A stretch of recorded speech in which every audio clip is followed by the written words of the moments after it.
সহকর্মী ভাস্কর ভাদুরী আছেন, সেখানে যুক্ত হচ্ছি তার সাথে। ভাস্কর, আমরা যেমনটি দেখছি পাখির চোখে যে শুরু হয়েছে এই শোভাযাত্রাটি, আপনি আছেন সেখানে। কিছুক্ষণ আগেই আমরা দেখেছি যে জাতীয় সঙ্গীতের মধ্য দিয়ে এই আয়োজনটি শুরু হলো। এখন সেখানে সাধারণ মানুষের ভিড়ও আমরা প্রতি মুহূর্তে বাড়তে দেখছি। আপনি কেমন দেখছেন কাছে থেকে চিত্রটি? অদিতি, আসলে বলে বোঝানো সম্ভব না যে কি পরিমাণ আনন্দমুখর পরিবেশ। যারা এই মূল আয়োজনটির সাথে আছে তাদের সাথে যদি কথা বলি। জি, আমরা প্রথমবারের মতো আসছি আর আমরা অনেক আনন্দ, অনেক ও যেমন স্পেন থেকে আসছে বাংলাদেশে ফার্স্ট টাইম এই নববর্ষ দেখার জন্য, আর আমরা আজকে এখানে এসে অনেক আনন্দিত। এই যে ছোট বোনের বিয়ার পয়লা বৈশাখ প্রথমবার আসলাম এটা দেখার জন্য। অনেক অনেক সেই লাগতেছে, অনেক মজা লাগতেছে। না, এই প্রথমবার স্পেন থেকে আসলাম, প্রথমবার আসছি, দেখতে আসছি, অনেক ভালো লাগতেছে।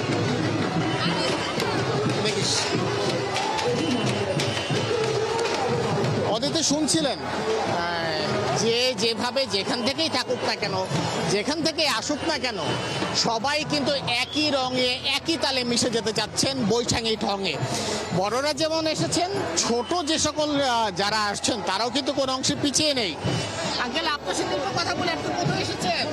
হ্যাঁ, কোথায় এসেছেন? বলো। পয়লা বৈশাখ। পয়লা বৈশাখ দেখতে এসেছেন? হ্যাঁ, কেমন লাগছে পয়লা বৈশাখ দেখতে? অনেক ভালো। অনেক ভালো। হ্যাঁ, আর অভিভাবকদের সাথে যদি একটু কথা বলেন, প্রতিবার কি আসা হয়? হ্যাঁ, আমরা প্রতিবারই আসি। জি, এবারে আনন্দমুখর পরিবেশটা কেমন? একটা বরাবরের মতো বাংলা, এটা একটা ঐতিহ্যের ব্যাপার। আমাদের এবারের পয়লা বৈশাখটা বরাবরের মতো আরও ঐতিহ্যপূর্ণ লাগছে, আমরা খুবই আনন্দিত। ধন্যবাদ। অদিতি, শুনছিলেন যে ছোট হোক, বড়, মাঝারি কিংবা বৃদ্ধ, যাই হোক না কেন, আনন্দের কিন্তু কোনো কমতি নেই। সবাই যে যেভাবে পারছেন আনন্দ করছেন, অনেকে গান গাচ্ছেন, অনেকে নাচছেন। তারেক রহমানের পয়লা বৈশাখ, স্বাধীন গণতন্ত্রের পয়লা বৈশাখ, নতুন বছরের সরকারের কাছে অনেক প্রত্যাশা। কৃষক কার্ড, ফ্যামিলি কার্ড, নতুন ভাবে আরো আধুনিক গায়নের বাংলাদেশ, গণতন্ত্রের বাংলাদেশ। এবারের স্লোগান তারেক রহমানের বাংলাদেশ। ধন্যবাদ। তারেক রহমানের পয়লা বৈশাখ। অনেক ধন্যবাদ আপনাকে। আরো যারা অংশগ্রহণকারী রয়েছে তাদের সাথে যদি একটু কথা বলি।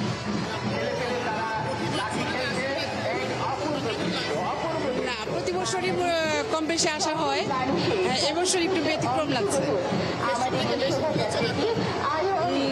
এবার মনে হয় একটু বেশি মনে হচ্ছে। অদিতি, শুনছিলেন অংশগ্রহণকারী যারা রয়েছেন তারা কিন্তু বলছেন যে আনন্দ কিংবা রং, সেই রং কিন্তু কমতির দিকে নেই, বরঞ্চ বাড়তির দিকে রয়েছে। এবং আপনার সাথে যখন আমি কথা বলছি তখন কিন্তু সেই একই স্থানে দাঁড়িয়ে রয়েছি, এবং এর মাঝের শোভাযাত্রার একটি অংশ কিন্তু শাহবাগ চত্বর ঘুরে আবারও সেই যে টেস্টের আরেক প্রান্ত, সেই আরেক প্রান্তর দিকে যাবার শুরু করেছে। এবং আমরা কিন্তু এখন পর্যন্ত সেই একই স্থানে রয়েছি, কারণ পিছনের যে অংশ, সেই পেছনের অংশে র্যালির এখনো সবচেয়ে বড় যে আয়োজনগুলো, সেই আয়োজনগুলো রয়েছে। সেখানে মুখোশ রয়েছে, পটশিল্প তুলে ধরা হয়েছে, বাঙালির যে লোকায়িত শিল্প যেগুলো হারিয়ে যাচ্ছে, দোতলা বলি, বাউল গান বলি, সেসব কিছু রয়েছে। এক কথায় একটি নতুন প্রজন্মের যারা মানুষ রয়েছে, নতুন প্রজন্মের যারা শিশুরা রয়েছে, তারা যাতে মঙ্গল শোভাযাত্রা একবার দেখলে বুঝতে পারে গ্রামীণ বাংলার সংস্কৃতি, গ্রামীণ সংস্কৃতি কি কি ছিল, আমাদের কি ঐতিহ্য, এবং আমরা কি হারিয়েছি কিংবা আমরা কি ধারণ। অতীতে এখানে একটি বিষয় যা বলছিলাম যে 1989 সালে যখন স্বৈরাচার বিরোধী আন্দোলন হয়, সেই স্বৈরাচার বিরোধী আন্দোলনের সময় কিন্তু অমঙ্গল দূর করে মঙ্গলের কাছে যাওয়ার ক্ষেত্রেই কিন্তু চারুকলা অনুষদের যে শিক্ষার্থীরা রয়েছেন তারা কিন্তু প্রতীকীভাবে একটি শোভাযাত্রা আয়োজন করে। সেই শোভাযাত্রাই কিন্তু প্রথমে আনন্দ শোভাযাত্রাতে হিসেবে শুরু হয়। পরবর্তীতে 1996 সালে এসে এই শোভাযাত্রার নামকরণ করা হয় কিন্তু মঙ্গল শোভাযাত্রা, এবং তারপরে রাজনৈতিক নানা ধরনের টানাপোড়েন, সেই রাজনৈতিক নানা ধরনের টানাপোড়েনের মাধ্যমে শোভাযাত্রার নাম পরিবর্তন করা হয়েছে 2 বার, এবং এর মাঝে 2016 সালে ইউনেস্কো কিন্তু যে স্বীকৃতি দেয় বাংলাদেশের যে মঙ্গল শোভাযাত্রা, সেই মঙ্গল শোভাযাত্রাকে। আপনার সাথে যখন কথা বলছিলাম তখন জানাচ্ছিলাম যে বিভিন্ন জাতিসত্তার প্রতিনিধিরা কিন্তু ইতিমধ্যেই অংশ নিয়েছে যে শোভাযাত্রা, সেই শোভাযাত্রা, এবং তারা এই অংশগ্রহণের মধ্যে দিয়ে বর্ণিলভাবে তাদের যে সংস্কৃতি, তাদের যে আচার, তাদের যে রীতি, সেগুলো কিন্তু তারা ফুটিয়ে তুলছে। অর্থাৎ যখন আমরা ইতিহাসের দিকে তাকাচ্ছিলাম, সেই ইতিহাসের দিকে তাকালে আমরা বুঝতে পারি যে 37তম বারের মতো কিন্তু এবারের যে বৈশাখী শোভাযাত্রা, সেই বৈশাখী শোভাযাত্রা শুরু হয়েছে। এ পর্যন্ত 3বার নাম পরিবর্তন হয়ে 4র্থ নামে কিন্তু এই শোভাযাত্রাটি হচ্ছে, এবং প্রতিবারই এখানে বিভিন্ন ধরনের প্রতীকী অর্থাৎ মোটিভ তুলে ধরা হয়, যার মাধ্যমে অমঙ্গলকে দূরে সরিয়ে, পুরাতন বছরের জরাজীর্ণতাকে দূরে সরিয়ে যাতে বাঙালিরা সামনে এগিয়ে যেতে পারে, সেই বিষয়গুলো কিন্তু উঠে এসেছে, এবং বরাবরই কিন্তু তাই করা হয়। এই বছরের প্রথমের যে মোটিভগুলো, শুরুতেই যে মোটিভটি আমরা দেখেছিলাম, সেই মোটিভটি কিন্তু রাখা হয়েছে একটি লাল মোরগ, এবং চারুকলার যে সকল শিক্ষার্থীরা রয়েছে তাদের সাথে আমরা যখন কথা বলেছিলাম তারা কিন্তু আমাদেরকে জানাচ্ছিলেন যে সূর্যের আলোর যে লাল আভা, সেই লাল আভা যেমন সকল ধরনের সংকীর্ণতা এবং অন্ধকারকে দূরে সরিয়ে দিয়ে সামনে এগিয়ে যাবার আহ্বান জানায়, আমাদের প্রতিদিন ঠিক একইভাবে 1432-এর যত ধরনের জরাজীর্ণতা এবং অন্ধকার, সেগুলোকে পিছনে ফেলে 1433-এর নতুন যে লাল মোরগের যে লাল আভা, সেই আভাটার মাধ্যমে যাতে বাংলাদেশ এগিয়ে চলে, বাঙালি জাতিসত্তা এগিয়ে চলে, তার জন্যই কিন্তু তারা এমন যে আয়োজন, সেই মোটিভটি তৈরি করেছেন। আপনার সাথে কথা বলার ফাঁকে ফাঁকে দেখতেই পাচ্ছি যে আরও বেশ কিছু বাংলার যে চিরায়ত সংস্কৃতি, সেগুলো ফুটে তোলা হয়েছে। লাঠি খেলা রয়েছে, কেউ মাছ ধরার যে অনুষঙ্গ সেগুলো নিয়ে এসেছে, যেগুলো সাধারণত ঢাকা শহরের যে সকল শিশুরা রয়েছে তাদের পক্ষে দেখা কিংবা জানার কিন্তু সম্ভব না। অর্থাৎ গ্রাম বাংলার সংস্কৃতি যেগুলো হারিয়ে গেছে কিংবা সংরক্ষণ না করলে যেগুলো কিছুদিনের মধ্যে হারিয়ে যেতে পারে, সেই সব কিছুই কিন্তু নিয়ে আসা হয়েছে এক শোভাযাত্রায়, যার মাধ্যমে এখানে ছোটদেরও উৎসাহের কমতি নেই, বড়দেরও আগ্রহের কমতি নেই, এবং আয়োজকদের উদ্দীপনার কিন্তু কমতি নেই। এবং নৃত্যের তালে তালে যে লাঠি খেলার বিষয়টি বলছিলাম, আমরা যতদূর দেখতে পাচ্ছি কিশোরগঞ্জ, সিলেট, বিয়ানীবাজার, এইসব অঞ্চলের যে ঐতিহ্যবাহী খেলা, সেই খেলাগুলো কিন্তু লাঠি খেলার মাধ্যমে, যেগুলো আজ এক কথায় বাংলাদেশে নেই বললেই চলে, সেই লুকায়িত সংস্কৃতি কিন্তু এখানে তুলে নিয়ে আসা হয়েছে। এবং আমরা তার পরবর্তীতে দেখতে পাচ্ছি যে মাছ ধরার বড়শি, গ্রাম্য ভাষায় যেটাকে বলে খোলুই, সেগুলোও কিন্তু নিয়ে আসা হয়েছে, সেগুলোও প্রতিনিধিত্ব করা হচ্ছে।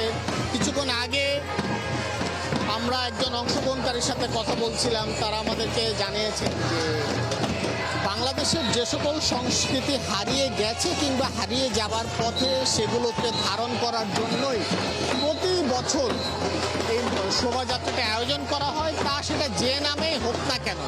তার থেকে বড় বিষয় হয়েছে বাঙালি জাতিসত্তা যতদিন টিকে থাকবে ততদিন কিন্তু মঙ্গল শোভাযাত্রা, বৈশাখী শোভাযাত্রা, আনন্দ শোভাযাত্রা যাই হোক না কেন, তা কিন্তু টিকে থাকবে। এবং এর মধ্যে দিয়ে সবসময় কিন্তু বাঙালি জাতিসত্তা তার পূর্বের যে সত্তাগুলো রয়েছে, তার পূর্বের যে চিরায়ত সংস্কৃতিগুলো রয়েছে, সেগুলো কিন্তু সবসময় ধারণ করে যাবে।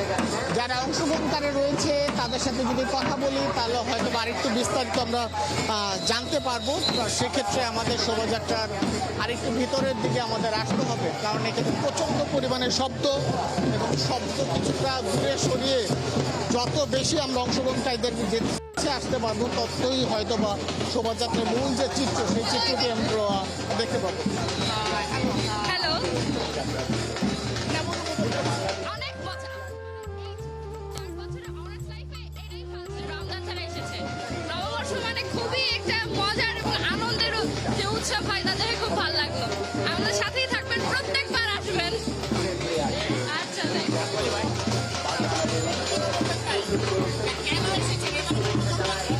শুভ নববর্ষের জন্য আমরা এসেছি ঘুরতে।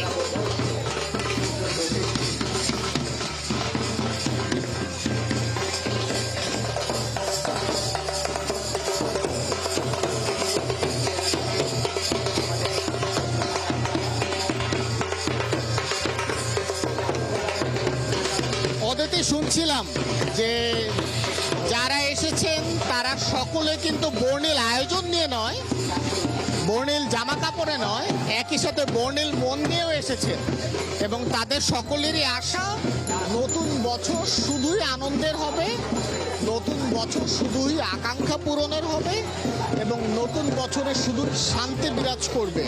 আমরা যদি আরেকটু সামনের দিকে যাই তাহলে হয়তো বা অংশগ্রহণকারী সকলের সাথে কিংবা অংশগ্রহণকারী যারা রয়েছেন তাদের অনেকের সাথে আমরা কথা বলতে পারবো এবং তাদের মনের যে ভাব, তাদের সামনের দিনের যে এগিয়ে যাওয়ার আশা, সেই বিষয়গুলো আমরা হয়তো বা আরেকটু ভালোভাবে বুঝতে পারবো। আপনার সাথে যখন কথা বলছি অদিতি, তখন শাহবাগের যে মোড় সেই মোড় অতিক্রম করবে আজকের যে আনন্দ শোভাযাত্রা।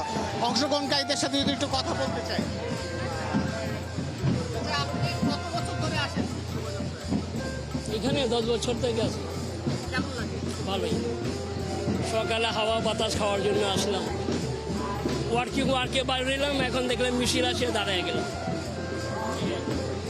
শুনতেই পাচ্ছিলেন অদিতি যে অনেকেই দেখতে এসেছেন, অনেকে অংশগ্রহণ করতে এসেছেন।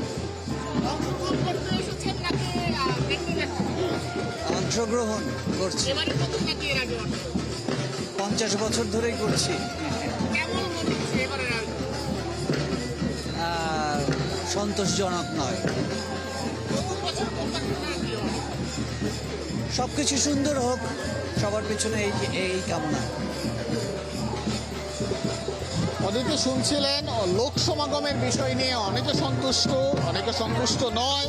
অনেকের সাথে আমরা কথা বলছিলাম, তারা কিন্তু আমাদেরকে জানিয়েছেন যে এক সময় যখন 1979 সাল থেকে শুরু হয় তখন কিন্তু শুধুমাত্র ঢাকায় একটি আয়োজন ছিল এবং পরবর্তীতে এই আয়োজন কিন্তু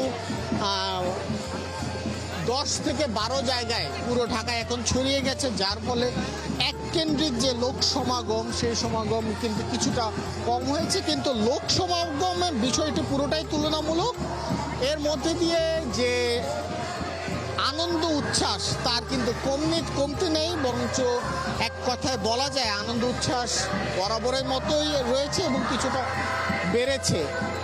আমরা ক্যামেরার মাধ্যমে দেখাচ্ছিলাম যে বাংলার চিরায়ত যে সংস্কৃতি, সেই লোকজ সংস্কৃতিকে তুলে ধরার চেষ্টা কিন্তু করা হচ্ছে বারবার, তা বিভিন্ন অবয়বে বিভিন্ন মাধ্যমে।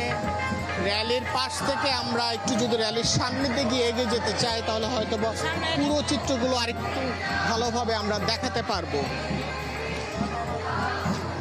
চারুকলা ইনস্টিটিউটের যে ভাস্কর, আপনি আছেন শাহবাগে এবং আপনি যেমনটি বলছিলেন যে শাহবাগ মোড়টি ঘুরছে র্যালি এবং সেটি এগিয়ে যাচ্ছে টিএসসির দিকে, টিএসসি হয়ে দোয়েল চত্বরের দিকে যাবে।